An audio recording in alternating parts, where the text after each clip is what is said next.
Chellee Walker is the Lower Georgia Avenue Main Street Manager in the Washington, D.C. metro area of the United States.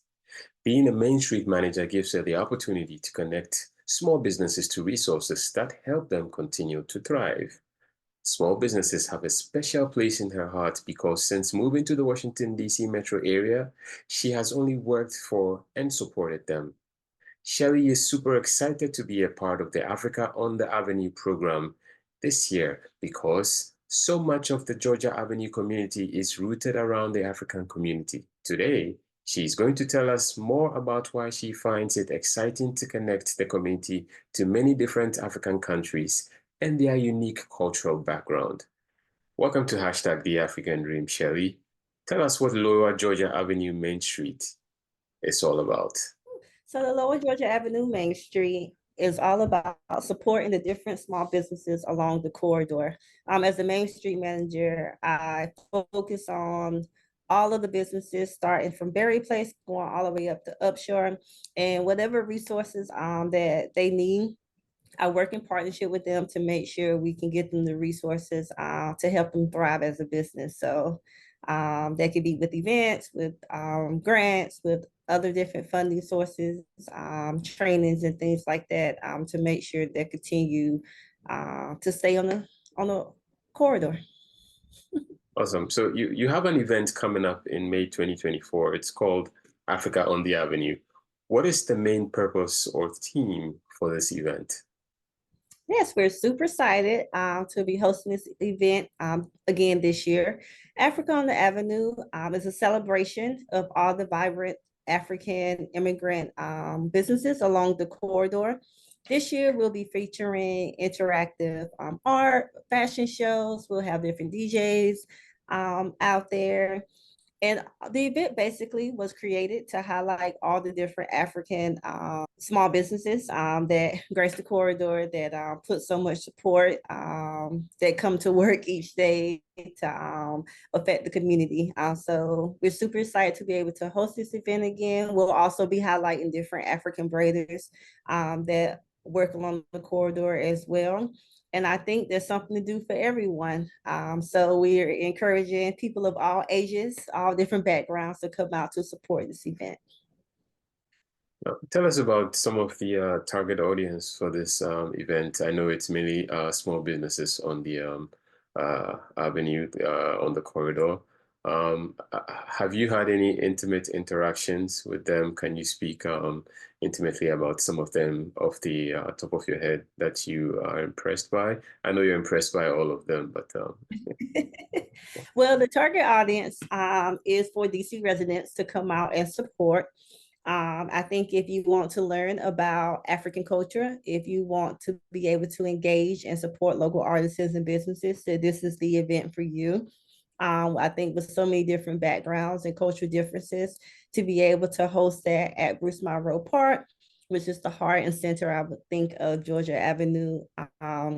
It's super exciting for them. It's super exciting for us to bridge that connection. Like you said, I do work with a lot of different businesses. And I can't say that I have a favorite, but I do enjoy learning different things about each different business. When you start learning about the more personalized story as to why they open their business, not one story is the same. And I think when you understand whether it's through heritage, if there are legacy businesses, and they've been on the corridor for years and it's kind of been passed on from their great grandmother, they're super special as someone who just came on the avenue, who may be a small business and really wanted to impact the residents that they serve. So I think each story is unique. And I find joy in learning more about that business, more about the vendor, even more about the resident.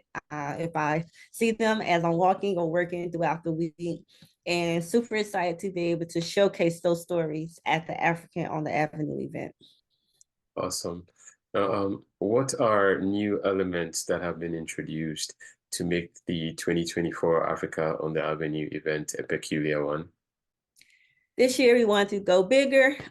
So we're trying to showcase so many different demonstrations through so many different lenses. This year we will have a hair wrap demonstration. Super excited to have her be able to showcase how to properly do a hair wrap.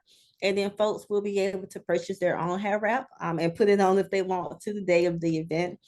We'll also have a fashion show, as well as we'll have double dutch and hula hoop demonstrations where the hula hoops will be wrapped in beautiful African fabrics. As well as on the educational lens, we'll be having a memory mapping where you can interactively click on the map and find out more about the African businesses along the corridor, as well as it'll have some interviews with DC Humanities Rock. And I say to top it all off, we'll have great African food through the Right. food truck that we have. People love coming to events, and more importantly, they love to get good food. So I think this would be an event where if you want to physically double dutch or hula hoop, if you want to go fashion wise and look at the fashion show or the hair wrap, or if you just want to come and hang out and eat good food, so many different aspects to this year event that we're super excited to showcase to the community. What kind of impact or contribution does the event aim to make within the community it serves and probably beyond as well? I would say one of the biggest impacts is bringing foot traffic to the Lower Georgia Avenue corridor. I think that when you think about post-pandemic, what that looks like for a small business, it's been pretty difficult to kind of meet those sales and the revenues that they were probably receiving before COVID. So being able to bring so many different residents into one small area in the city is something that we look for with impact. Not only will you come see these businesses on Saturday, but beyond that, when you get to meet them and hear their story and kind of like see what they sell and what their passion is, beyond that event, you will go back and see them and support them in different ways that they know how to. I think from the business point of view, it's always special to be able to tell your story. I think so often we go into businesses and we grab our food or we receive our service. I think, but to take time to kind of get that more personalized story about their identity and why this business or this craft is so important to them is also impactful as well. So I think when you bridge the gap between community and connection, it plays a large, impactful role within the community. Thanks for sharing that with us, Chellee. We want you to tell us about the venue of the event and exactly when in May it's happening. Sure. So the event is May 18th, which is a Saturday in May. It will take place from 10:30 to 4:30 at Bruce Monroe Park. The park is located right between Irvin and Columbia Street. And it's a large venue. You can't miss it if you um, come out to the event. We are just a couple blocks away from the Petworth and Georgia Avenue Metro, as well as there'll be plenty of street parking for all of those who wants to drive in to attend the event. Let's talk a little bit about you as a person. Tell us about yourself and how you ended up working with the District of Columbia government. Yes. So I have worked in the different, I think, corridors. Previously, before this job, I worked up the street, kind of over on 14th Street. And that's where I had my Main Street manager, who now continues to work for District Bridges, kind of invest in my old job as a small business. She made sure that if there was a grant out there that we knew about it, that all the events that were happening, that we were a part of it if we had the capacity to do so. So unfortunately, when my old job closed, it was an opening at District Bridges for a new Main Street manager. And that's kind of what led me to apply to the role. And just knowing that to be a Main Street manager, I think is less about self and more about giving. How can I take the resources that I have and invest in the small businesses on the corridor? To me, they're the heart of the corridor. They're are kind of what continues to create a positive impact on the different residents that live there.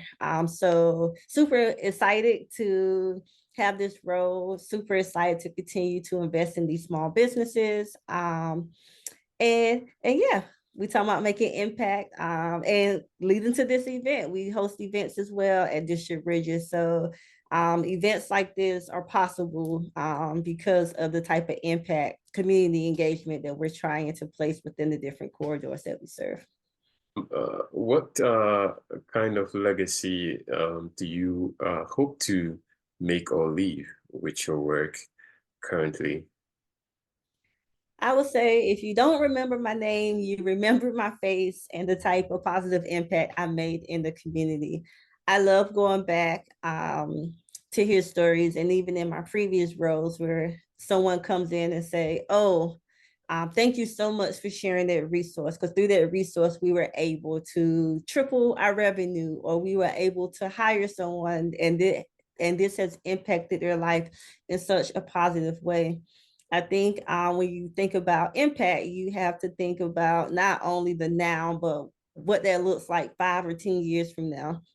And I will hope that the work that we do at District Bridges, the personal sacrifices I think so many of us make, would translate into not making them succeed now in 2024, but in 2030 or 2032, when years have passed, they're still thriving as a business. They're still impacting the community in a very positive way.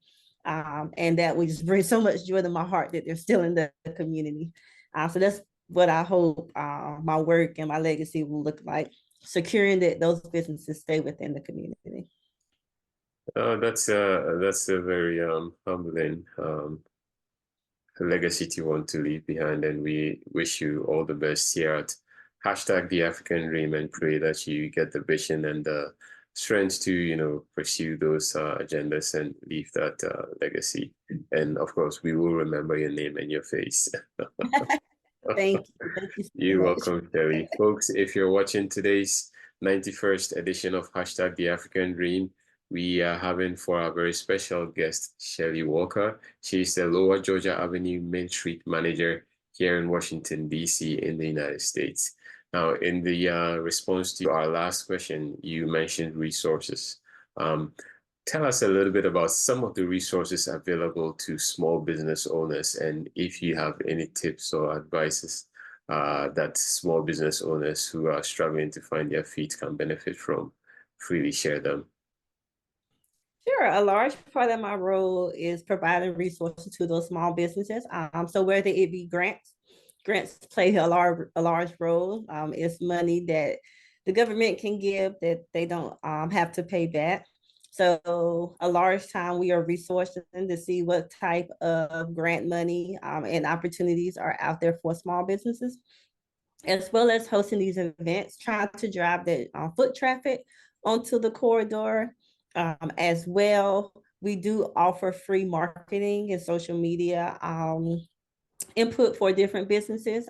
So if you want to shoot a video, we can definitely come out to those small businesses and shoot those videos and make sure we're promoting any outside events that the different businesses might be having as well. So I think social media plays such a large role in today's society. So marketing is big. Of course, funding with the grants is big. We do offer Access Point as well, which is a place where there's so many different resources located. If you're wanting to know about training, how to pour into your staff that you currently have, and any other resources you might want to sharpen your skill on, Access Point will be the way to go. And it is a service that we also encourage and push out at District Bridges as well.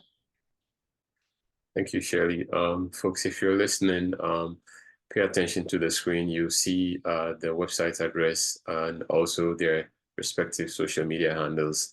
Check them out, follow them, and get the help that you need for your small and growing business. And if you need any particular assistance, Chellee would be more than happy to get in touch with you personally. So please visit the website, follow, and connect. And we have a very short and interesting video that we're going to play that we hope give you some insights on owning and running small businesses. So enjoy. All right. Are you ready? I am. Give him another round of applause as he begins. I'm Tika Thomas. My company is Vrypack. So thank you to the judges for your time. Thank you to Juliana and Street Entrepreneurs and InCube for putting this on. All of us are on the move at some time. Last night I was on a plane flight in from California. Whether you're on your typical Sunday cycling route or you're touring a city in Europe or something like that, you want your keys, your cell phone, your passport, your glasses, a few key things on you at all times. And I'm here to say that VRIPAC is the best solution for that. You can pass this on. The key to it's a small backpack. The key to making it all work is the two straps in front that tighten and adjust to just about anyone. It hardly changes your profile, weighs less than a pound, and it has hardly any influence on your center of gravity at all. So, truth be told, I actually conceived it right here on Georgia Avenue. I live right in Columbia Heights and wanted to go for a short run. My name brand backpack was just too cumbersome. I couldn't find something right size for it. So, hence, after years of development and feedback from friends, here's the final product. It's unique selling proposition is that it is, you forget you're wearing it, and what you're really paying for is, when you're exercising or traveling, you have your essentials on you, and you literally forget you're wearing it. So my Instagram feed, which is Instagram/VRIPAC, you'll see pictures sailing, there's horseback riding, people just going to brunch after a yoga class. There's all kinds of uses for it. Each and every one of you, it's holiday season, each and every one of you has someone on your list that would appreciate one. Just last week, a travel blog listed it in their holiday gift guide. The people who like it the most, actually, even though it's conceived for running, are extreme sports athletes like parkour and skateboarders. The skateboard park down on 11th Street, those kids really liked it. So, yeah, it has a whole bunch of applications. What I'm really looking for are just marketing and sales partners. I'm not looking for investing per se, just people to help push the product out. I already have the inventory. So thank you for your time, and just remember, when you're on vacation or exercising, lighten up a bit with a VRIPAC. So I will take your questions.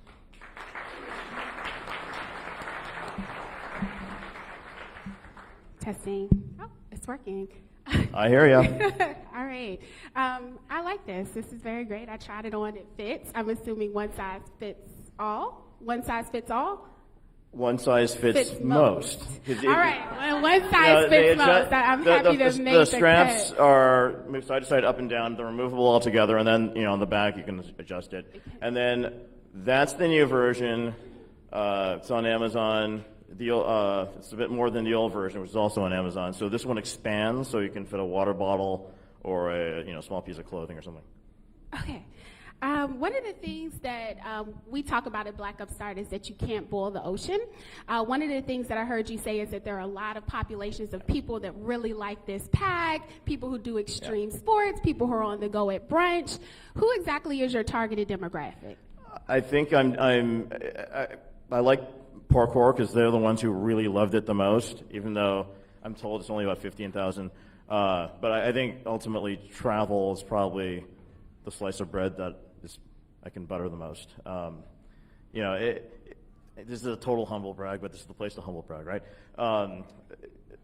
Early last year, I was showing this couple the last prototype, and the guy's like, "Oh, this will be great for obstacle courses," and his girlfriend was like, "Oh no, it's too nice for that." So, focus. One's focused marketing narrative is kind of an issue, but yeah, you want an answer. I think parkour, which is small, they like it, and that's something I can be known for. MoveMag.org, they wrote a nice product review a year ago, but I think travel. So I want it on shops on cruise ships. I want it in resorts, those sorts of places.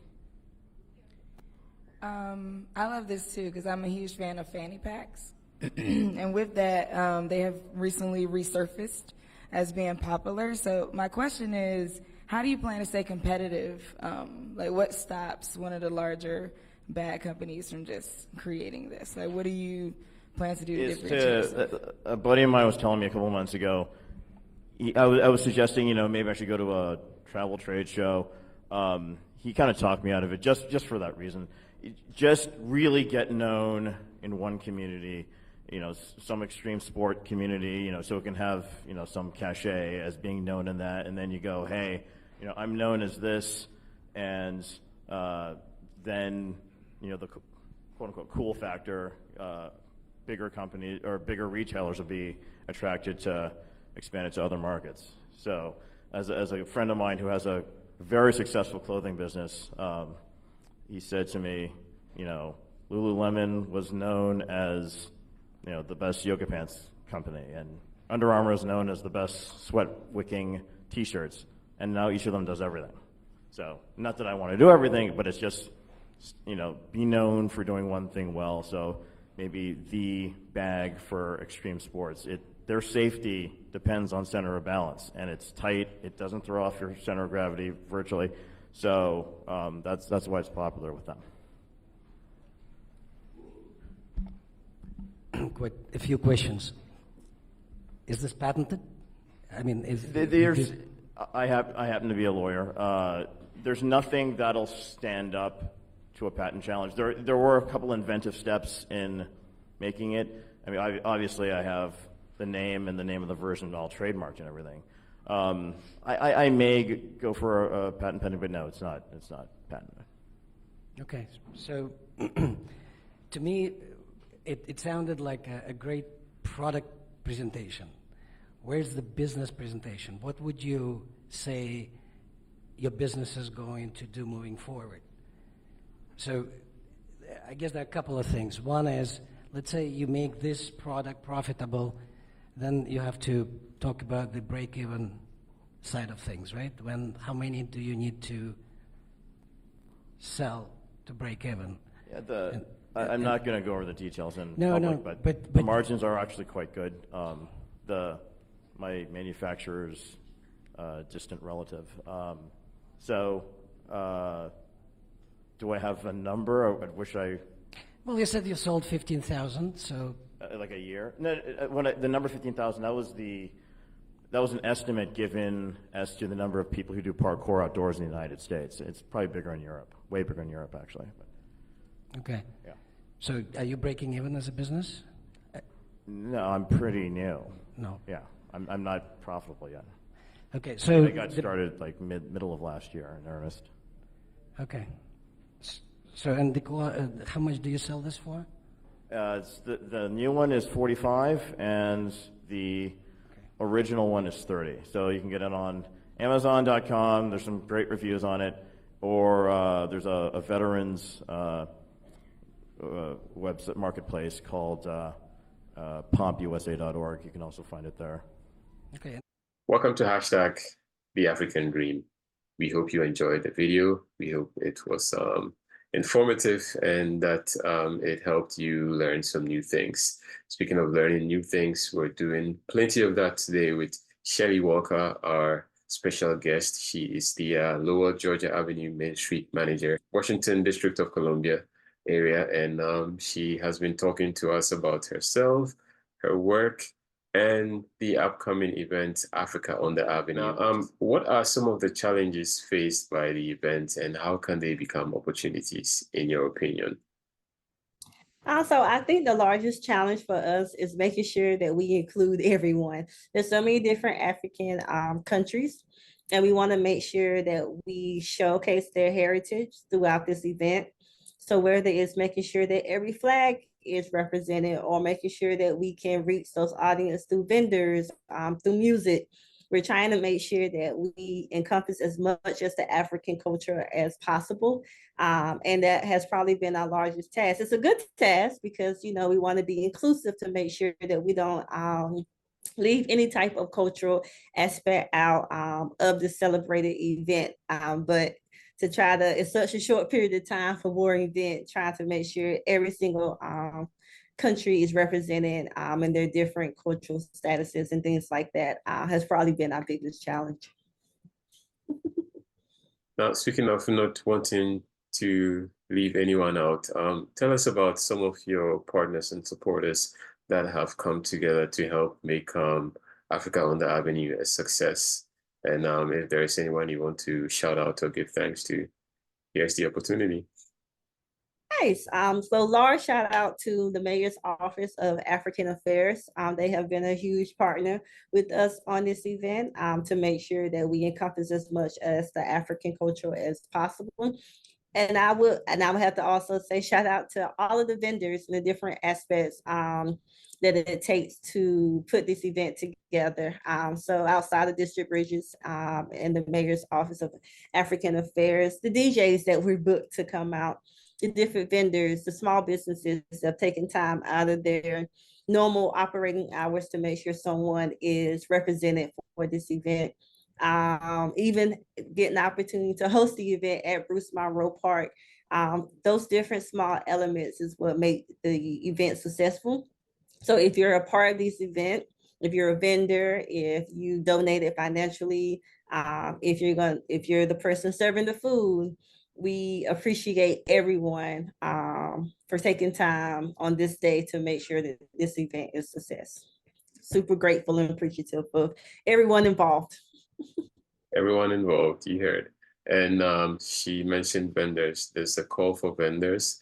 And Chellee, tell us a little bit about that and how people can, participate as vendors in this year's Africa on the Avenue program in May. Sure. So we have a link that we can share where people can sign up to be vendors. Very short, small link just to tell us a little bit about your business and some things that you maybe will want to provide to the residents that attend that day. After that, our wonderful, fantastic events and engagement manager, Ashley, will reach out to you and follow up with you on how you will be able to participate and what next steps look like. So the link would be the key to making sure that you're involved, as well as we do have it highlighted on our website and our social media. And share the word, tell your friends, tell family members that on May 18th, a wonderful event is going to go down free to the public to be able to join the different African immigrant businesses in the city and highlighting those particularly on the Lower Georgia Avenue corridor. Awesome. It's been a pleasure talking to you, and we look forward to seeing you on the day of the event. Thank you. Thank you so much for taking time to have me today. Pleasure is ours. Thank you, Chellee.